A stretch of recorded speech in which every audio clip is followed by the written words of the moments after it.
I promised will be imposed if he moves, number one. Number two, we're in a situation where Vladimir Putin is about to, we've had very frank discussions, Vladimir Putin and I, and the idea that NATO is not going to be united, I don't buy. And so I think what you're going to see is that Russia will be held accountable if it invades. And it depends on what it does. It's one thing if it's a minor incursion and then we end up having a fight about what to do and not do, et cetera. But if they actually do what they're capable of doing with the force amassed on the border, it is going to be a disaster for Russia. Incursion would be one thing, he said. A lot of people seized on that, including the actual President Volodymyr Zelensky of Ukraine. Just as there are, he posted this tweet, just as there are no minor casualties and little grief from the loss of loved ones, I say this as a president of a great power. So he says, we want to remind the great powers there are no minor incursions and no small nations. That was the top of the tweet. And then it was just as there are no minor casualties and little grief from the loss of loved ones. So no such thing as a minor incursion by Russian military into Ukraine, according to the president of Ukraine. And I got to say, there was so much Ukraine talk yesterday. It did at some points feel like Joe Biden was, getting paid by the board of Burisma or something, 10% for the big guy. A lot of talk about Ukraine. And here's where we are. Nobody really thinks that Joe Biden is taken seriously by much of the rest of the world, certainly by any of our adversaries. I mean, maybe the fancy latte drinkers in Paris and Brussels are Joe Biden fans compared to Trump, sure. But our adversaries, the people that wish Americans and American interests harm, they don't look at Joe Biden and think, oh, well, this is a guy that we better not cross. They figure, he's a patsy, a pushover. He doesn't want to do too much because then he'll have to actually make decisions along the way. So now's the time to push. You'll notice a fascinating recent historical reality. When did Ukraine have that fraudulent, depending on who you ask and which news sources you go to, but it is believed by the international community to be fraudulent referendum in Crimea, or illegal referendum in Crimea? It was under Obama when Biden was vice president. When did the actual incursion into Ukraine by Russian-backed paramilitaries, when did that start? Oh, that's right. It started under Obama when Biden was vice president. And yet we heard for how many years that Trump was a Russian stooge. Trump blew up, or rather the U.S. military, while Trump was commander-in-chief, blew up, almost 200 Russian paramilitaries in the Syrian desert who were threatening our Kurdish allies in the fight against ISIS.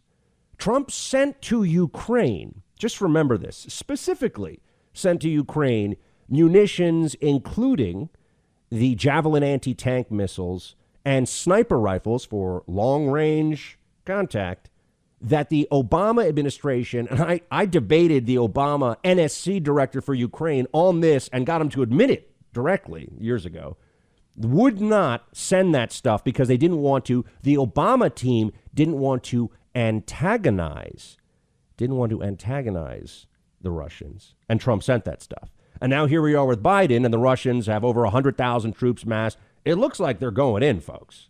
I don't know. I hope it doesn't happen. I feel badly for the Ukrainian people, but it's also not our fight. It's just not. It is not our fight. We should not send troops. We should not send soldiers. And anyone who is suggesting otherwise, we got to have a really serious disagreement aired out in public. It's not our battle. We've done too much of that in recent years, recent decades. And it's time for the American people to be first and foremost concerned with the interest of Americans. Right?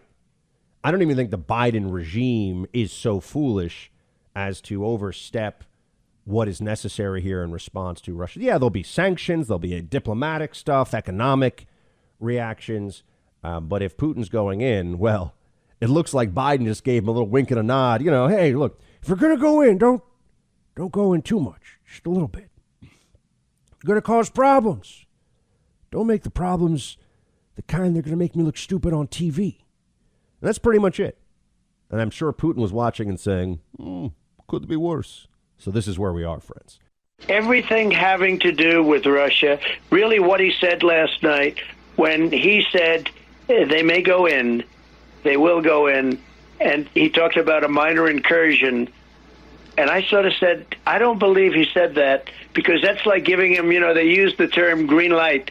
He was green lighted. And, it's very interesting because the president of Ukraine last night, he was seen in some very unusual pictures.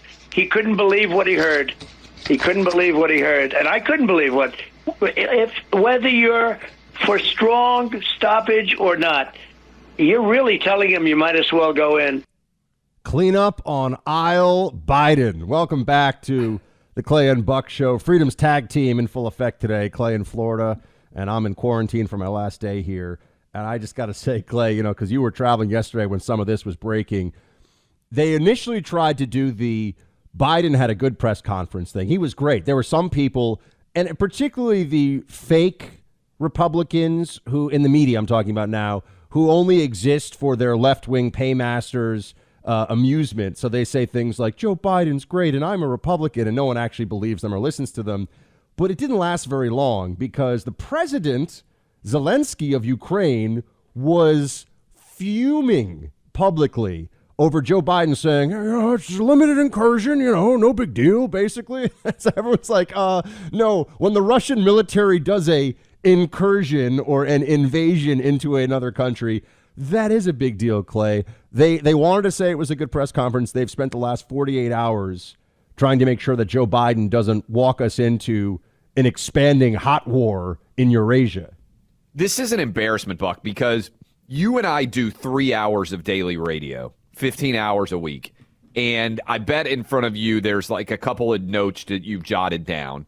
And the same thing is true for me. They prepped Joe Biden for 4 days, Buck, on how to respond to the questions that he was going to get.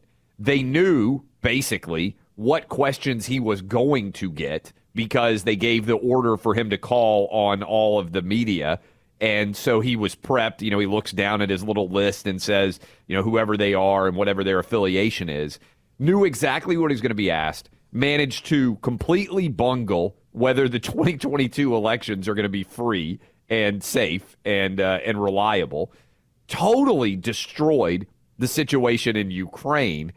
And oftentimes, if you watch some of the viral clips, his brain was clearly meandering. It was as if he was unable to focus exactly.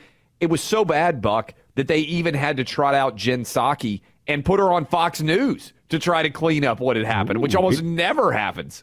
Into the lion's den. Look at that. I mean, that's a sign of how bad it was, Buck. I don't remember the last time I saw Jen Psaki doing, I'm not talking about a briefing, I'm talking about doing a direct in the middle of the week interview with Fox News. That's how destructive this press conference was, that they had to get her to clean things up. Isn't it amazing that that's a rarity? I mean, Yes. I can't really let this go, that the world we live in now is one in which the crazy commies never have to actually defend their ideas outside of their echo chambers.